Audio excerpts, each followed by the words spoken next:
നിങ്ങളിൽ കാണുന്നതൊക്കെ ഇമാജിനേറ്റീവ് ക്രിയേഷനാണ്, ഭാവനാ സൃഷ്ടിയാണെന്ന് തിരിച്ചറിയണം. അത് ഭാവനാ സൃഷ്ടിയാണ്.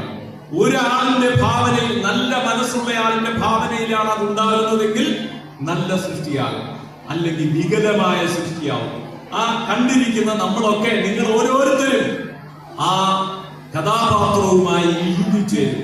ആ കഥാപാത്രവുമായി ഇഴുകിച്ചേർന്നിട്ട് ആ കഥ അവസാനിക്കുമ്പോ ആ കഥയിൽ കാവ്യനീതിയാണെങ്കിൽ നിങ്ങൾ രക്ഷപ്പെടും, കാട്ടുനീതിയാണെങ്കിൽ നിങ്ങൾ നശിക്കാനിടയാവും.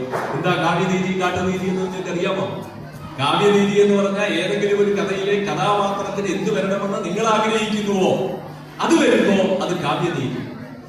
കാട്ടുനീതി എന്ന് പറഞ്ഞാൽ ഞാൻ ചെയ്യുന്നതൊക്കെ ശരി, നിങ്ങൾ ചെയ്യുന്നതൊക്കെ തെറ്റ് എന്ന് പറയുന്നത് കാട്ടുനീതി. ആ കാട്ടുനീതി അല്ല നമുക്ക് വേണ്ടി. നമ്മുടെ സമൂഹത്തിൽ ഇപ്പൊ കാട്ടുനീതിയുണ്ട്. കാവ്യനീതിയാണ് നമുക്ക് വേണ്ടത്. ആ കാവ്യനീതിയിലേക്ക് ആണെങ്കിൽ നമ്മൾ രക്ഷപ്പെടും, ഇല്ലെങ്കിൽ നശിക്കും. ഈ കഥയിലങ്ങ് ലയിച്ചു ചേരുമ്പോ, അതിലെ കഥാപാത്രങ്ങളിൽ നമ്മൾ ലയിച്ചു ചേരുമ്പോ കത്താർസിസ് എന്ന് പറയുന്ന ഒരു വികാരം ഉണ്ടാവും. CATHARSIS, catharsis. നെറ്റിൽ അടിച്ചു നോക്കിയാൽ മതി. കത്താർസിസ് എന്ന് പറഞ്ഞാൽ ആ കഥാപാത്രത്തിൽ അങ്ങ് ലയിച്ചു ചേർന്ന് നമ്മുടെ സർവ്വ ദുഃഖങ്ങളും ഒഴുകിപ്പോയി നമ്മൾ സംശുദ്ധരാകുന്ന ഒരവസ്ഥയാണ് കത്താർസിസ് എന്ന് പറയുന്നത്. വില്യം ഷേക്സ്പിയറുടെ നാടകങ്ങൾക്കുണ്ടായ ഇത് കത്താർസിസ് മൂലമാണ് ഒരുപാട് പേര് ആസ്വദിച്ചത് എന്ന് തിരിച്ചറിയും. ഞാൻ ഒരുപാട് നീട്ടുന്നില്ല, ഇനി പലരും സംസാരിക്കാനുണ്ട്.